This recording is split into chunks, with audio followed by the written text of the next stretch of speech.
Assalamualaikum warahmatullahi wabarakatuh. Waalaikumsalam warahmatullahi wabarakatuh. Alhamdulillah akhirnya kita bisa bertemu Ustaz di sini. Dan bagi Alhamdulillah. para bagi para peserta didik khususnya dari Madrasah Aliyah Unggulan Kiai Haji Abdul Wahab, para pendidiknya juga, para alumni. Alhamdulillah pada hari ini kita bisa mewujudkan salah satu program terbaru. Salah satu program terbaru dari Humas ya, dari Humas Madrasah mengadakan satu kegiatan namanya podcast ya, podcast Madrasah Aliyah Unggulan Kiai Haji Abdul Wahab Hasbullah. Nah, di kesempatan pertama kali ini dalam acara podcast ini kita akan membedah ya, bukan membedah sebenarnya, mengenal sosok yang sangat penting bukan hanya bagi madrasah kita, tapi mungkin bagi bangsa ini. Nah, beliau adalah sosok yang akan kita bedah itu sosok yang menjadi nama madrasah, yaitu Kiai Haji Abdul Wahab Hasbullah. Nah, untuk membedah beliau sudah hadir salah satu ya sebenarnya teman sendiri di sini. Teman sendiri yang ada di madrasah ini, beliau adalah Bapak Miftahul Arif sebagai penulis buku Fikih Kebangsaan Kiai Haji Abdul Wahab Hasbullah. Mungkin teman-teman peserta didik atau pendidik di madrasah ini atau di Bahrul Ulum sudah banyak yang kenal dengan beliau, tapi kalau mungkin para pemirsa yang baru pertama kali mengenal beliau, mungkin saya kenalkan sedikit saja. Beliau ini kalau nama lengkapnya beserta gelar adalah Dr. Miftahul Arif MHI. Beliau salah satu guru di Madrasah Aliyah Unggulan Kiai Haji Abdul Wahab Hasbullah, juga mengabdi di Pondok Pesantren Al-Latifiyah 2 dan Al-Wahabiyah 1 Bahrul Ulum Tambak Beras Jombang. Nah, hari ini kita bertemu di sini untuk ngobrol santai tentang satu sosok yang sangat fenomenal, sebenarnya sangat penting dalam sejarah bangsa ini gitu. Beliau adalah sosok yang sangat penting bukan untuk madrasah kita saja sebenarnya, tapi juga untuk bangsa ini. Beliau adalah Kiai Haji Abdul Wahab Hasbullah. Nah, beliau ini, Ustaz Arif ini, kenapa beliau kita undang di sini? Karena beliau menulis tentang sosok itu. Nah, sosok ini penting untuk siswa kita semua perlu mengenal sosok siapa Kiai Wahab, karena jelas madrasah kita adalah madrasah dengan menggunakan nama Kiai Wahab. Tapi sebelumnya kita sapa dulu narasumber kita. Gimana Ustaz kabarnya? Alhamdulillah sehat berkat doa para guru dan juga semuanya. Alhamdulillah. Alhamdulillah sehat. Ya, sebenarnya kita sudah ketemu setiap hari ya. Karena di madrasah ini ketemu setiap hari, tapi kalau dalam acara semacam ini kok seperti lama nggak ketemu, nggak apa-apa. Ya. Jadi hari ini kita akan bicara tentang Mbah Wahab. Ini ada buku yang sudah ditulis beliau dan bisa dipesan juga, silakan. Bisa dipesan juga, mumpung masih ada stoknya. Nanti pesannya bisa langsung dengan beliau. Stoknya silakan, nanti bisa hubungi nomor di bawah ini. Nggak ada ya, nanti. Oke, sekarang kita ini Ustaz, hal yang penting tentang sosok Kiai Wahab ya.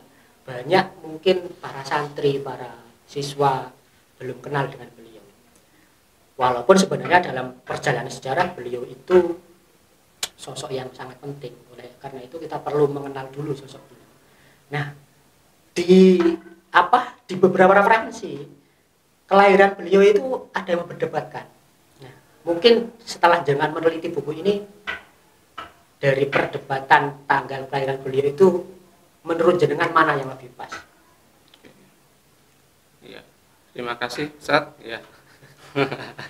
Ya, saja. jadi alhamdulillah saya berkesempatan untuk menulis sosok yang saya kagumi, yang saya idolakan, dan juga insya Allah diidolakan seluruh warga Nahdliyin terutama, dan juga seluruh santri Tambak Beras umumnya. Jadi Kiai Haji Abdul Wahab Hasbullah itu memang betul seperti yang disampaikan oleh Ustadz Mustaufikin tadi itu, tentang tahun kelahiran beliau itu memang ada beberapa versi. Versi yang umum selama ini diikuti, yang dipahami oleh banyak orang adalah versi 1888. Nah, versi ini juga mengikuti pendapat Abu Bakar Aceh. Tetapi kemudian eh, ketika kita melihat beberapa literatur yang lain, ternyata bukan hanya 88, ada yang mengatakan 87, 1987. Itu misalkan kalau kita baca bukunya Cak Anam tentang biografi Kiai Wahab.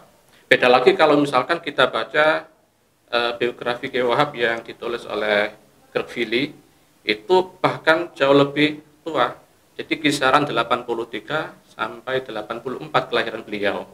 Itu. Ada juga versi lain, ini versi yang paling update, yaitu versi buku Sejarah Tambak Beras yang mengatakan Mbah Wahab itu lahir tahun 86.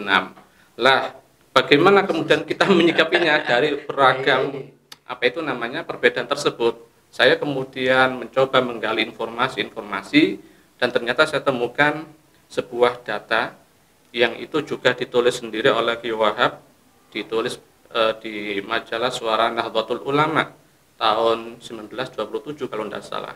Lah, beliau di media ini, di Suara Nahdlatul Ulama, beliau menjelaskan tahun 27 itu beliau diundang oleh pemerintah kolonial Hindia Belanda untuk datang ke Betawi. Jadi bahasanya waktu itu ke Betawi, ke Jakarta. Dalam rangka apa? Yaitu dalam rangka untuk membahas salah satu peraturan tentang ordonansi perkawinan tercatat dan juga ketakmiran. Lah, menariknya Mbah Wahab, setelah beliau datang di Jakarta, kemudian juga beliau menyampaikan beberapa orang yang terlibat di dalam undangan tersebut. Ada di antara mereka misalkan Kiai Haji Mas Mansur, ada Kiai Haji Abdul Halim, pendiri Persatuan Ulama Majalengka, dan beberapa tokoh yang lainnya. Itu beliau sebut satu persatu, termasuk juga usia-usia mereka, Ustaz. Jadi usianya Mas Mansur waktu itu berapa, usianya Hos Cokro Aminoto berapa, termasuk juga usia Kiai Haji Abdul Halim, pendiri Persatuan Ulama Majalengka berapa. Itu. Lah, pada waktu itu kemudian bahwa menulis juga bahwasanya pada tahun di mana beliau mendatangi acara itu usia beliau adalah 40 tahun. 40 tahun sama dengan Kiai Haji Abdul Halim. Lah, kalau tahun 1927 40 tahun saya hitung mundur. 1927 dikurangi 40 itu kan ketemunya berapa, Ustaz? 1887. Oh, berarti beliau bukan lahir 86 atau 88 tapi 87, dan cocok dengan data yang ditulis oleh Cak Anam yang menyatakan 87. Singkatnya seperti itu, Ustaz. Oke, ya. Jadi ini bagi beberapa versi ya yang beredar, karena di media ketika kita entah di media, di buku itu beberapa kali memberikan istilahnya apa ya, catatan tentang kelahiran Bapak itu sudah beda. Nah, ini tadi kita sudah dapat data yang detail ya dari berbagai macam referensi, dari mulai 88, 87, ya kan 86, yang paling lama 83, 84. Ya, setelah analisis dari Ustaz Arif ini menyimpulkan mungkin yang cocok, karena tadi salah satu referensi yang menyebutkan bahwa di tahun 1927 itu umur beliau 40 tahun, yang paling cocok adalah 1887 ya. Dan saya kira itu yang otentik, Ustaz. Kenapa? Karena ditulis langsung oleh Kiai Wahab, orangnya sendiri. Itu. Iya, ditulis oleh beliau sendiri ya. Nah, ini kesadaran dalam menulis ini juga menjadi penting bagi beliau. Ya. Nah, oke. Selain itu sebenarnya gini, Ustaz, yang menarik dari sosok Kiai Wahab itu adalah memang selama ini mungkin kita, kalau karena beliau orang pesantren ya, orang beliau pesantren, mungkin banyak yang beliau sebagai katakanlah kiai. Ada juga kemudian karena beliau juga bergelut di organisasi ya, disebut sebagai organisatoris. Kemudian berkecimpung juga di politik juga. Nah, tetapi sebelum ke sana, saya ingin kemudian, saya itu penasaran ya, kenapa kok orang-orang dulu itu secara keilmuan memiliki kematangan ilmu yang luar biasa lah, ya kan, kematangan ilmu, kematangan mental, spiritual juga sangat biasa. Nah, kita mungkin mengulik sedikit, Ustaz. Beliau itu pernah pengembaraan keilmuan beliau itu kepada siapa saja kira-kira? Iya, ini menarik, Ustaz. Saya kalau kita baca misalkan bukunya Zamh Sadil Taufir, ini saya kira buku yang sangat populer di kalangan kita orang-orang pesantren. Di situ dijelaskan oleh beliau bahwasanya Kiai Wahab itu adalah sosok santri kelana, bahasanya, Ustaz. Santri kelana. Lah, kenapa beliau menyebut santri kelana? Karena memang mengalami proses pembelajaran yang cukup panjang dari tempat ke tempat yang lain. Jadi kalau kita baca biografi beliau, Mbah Wahab itu atau Kiai Wahab itu pernah belajar di beberapa pesantren. Pertama, beliau belajar mondok di Tambakra sendiri, belajar sama ayah beliau Kiai Hasbullah tentang dasar-dasar ilmu keislaman, baca Al-Quran, dan lain sebagainya. Setelah lulus dari Tambakra, beliau melanjutkan ke pesantren Langitan. Nah, ini juga cukup lama di Langitan, kalau tidak salah kurang lebih sekitar 9 tahun, Ustaz. Dari Langitan, tidak berhenti di situ, kemudian pindah lagi. Ya, tentunya setelah tamat khatam ilmu-ilmu yang di sana, kemudian pindah lagi ke tempat yang lain, yaitu di pesantren Mojosari, yang waktu itu dipimpin oleh, kalau tidak salah, Kiai Haji Zainuddin. Kiai Haji Zainuddin ini salah satu ulama kiai yang terkenal sebagai seorang sufi agung, ya, dan banyak mempengaruhi sikap dan pemikiran-pemikiran Kiai Wahab di era-era berikutnya. Dari Mojosari pindah lagi ke Cepoko di Nganjuk juga, tapi nggak lama ya, kisaran sekitar 6 bulan. Dari Cepoko pindah lagi, Ustaz. Ya, pindah lagi ke Tawangsari Sidoarjo, yang waktu itu dipimpin oleh pamannya sendiri Kiai Ali sama Kiai Abdullah atau Ubedillah, saya lupa. Jadi saudara dari ibu beliau. Dari situ kemudian pindah lagi. Jadi nggak puas dengan hanya 1 guru 2 guru, pindah lagi ke Kademangan, yang waktu itu dipimpin langsung oleh Syekhana Khalil Bangkalan. Nah, di sanalah kemudian keilmuan Kiai Wahab mulai diasah dan bertemu dengan banyak tokoh-tokoh, ya, seperti Kiai Bisri yang telah menjadi iparnya, kemudian juga dengan ya kiai-kiai yang lainnya, Kiai Ridwan Abdullah dan lain sebagainya. Kemudian dari situ Kiai Wahab kemudian dapat nasihat dari Mbah Khalil. Ini juga menunjukkan betapa tawadhunya Mbah Wahab dengan seorang guru.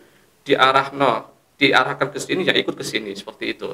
Waktu itu Kiai Khalil menyarankan supaya kamu pindah atau mondok ke Hadratus Syekh Hasyim Asy'ari, yang juga masih saudara dari Kiai Wahab Hasbullah. Akhirnya atas permintaan, atas nasihat dari sang guru yaitu Syekh Khalil, maka kemudian Kiai Wahab pindah ke Tebu Ireng, ke Hadratus Syekh Hasyim Asy'ari. Tapi sebelum itu beliau juga sempat mondok dulu di Peronggahan kepada Kiai Fakhruddin Kediri. Baru kemudian mondok cukup lama di Tebu Ireng, dan dari Tebu Ireng kemudian beliau pindah lagi ke Makkah.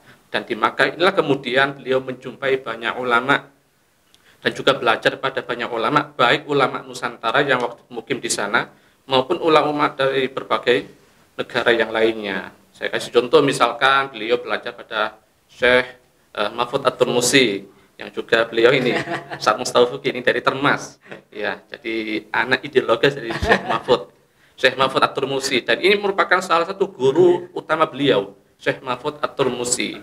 Juga pada Kiai Bakir Yogyakarta, juga pada Kiai Syekh Khatib Al-Minangkabawi, Minangkabau, dan juga banyak ulama-ulama Nusantara yang lain yang mungkin di sana. Samping itu juga beliau berguru pada ulama-ulama dunia seperti Syekh Said Al-Yamani, Syekh Abdul Karim Ad-Daghistani, Syekh Abdul Hamid Kudus, dan banyak lagi yang lainnya. Lah, inilah kemudian yang mempengaruhi pemikiran Kiai Wahab Hasbullah ketika beliau sudah bergelut di dunia politik, di dunia pergerakan. Jadi nggak lepas dari apa yang sudah diajarkan oleh guru-guru beliau. Jadi kurang lebih, ya kalau di total itu kurang lebih 20 tahun beliau melakukan pengembaraan intelektual. Ya beda dengan kita-kita ini. 6 tahun, 7 tahun udah lulus pondoknya. Nah, ini menarik bagi siapa saja ya, bagi para siswa, bahkan bagi para guru, para pendidik, ya kan, bagi para santri yang ada di pesantren. Ya karena memang kita nggak, ya secara logika mungkin nggak mungkin kematangan keilmuan itu didapatkan dalam waktu yang singkat. Nah, sosok Kiai Wahab itu menjadi contoh yang luar biasa.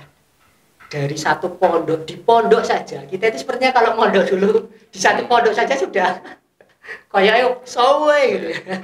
Seperti sudah lama gitu baru di pondok. Padahal baru 6 tahun. Padahal baru 6 tahun. Nah, kalau kita lihat bahwa ini sangat luar biasa beliau.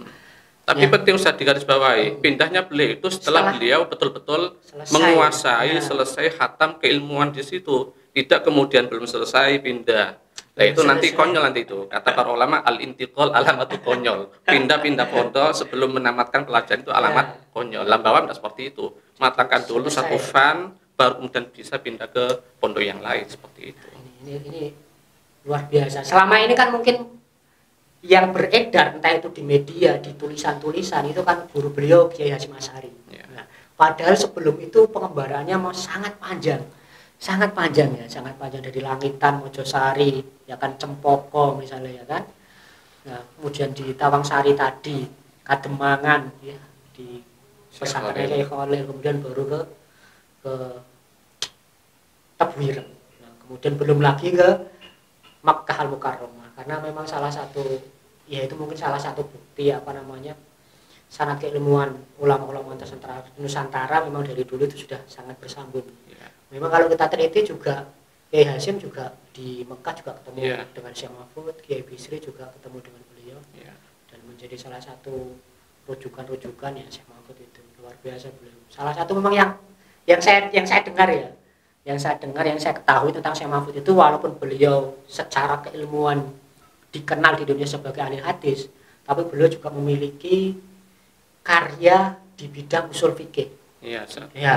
Usul fikih yang sampai saat ini saya cari cetakannya belum ada, masih berupa manuskrip. Itu juga pernah saya baca. Jadi beliau itu memang betul ahli juga dalam bidang usul fikih.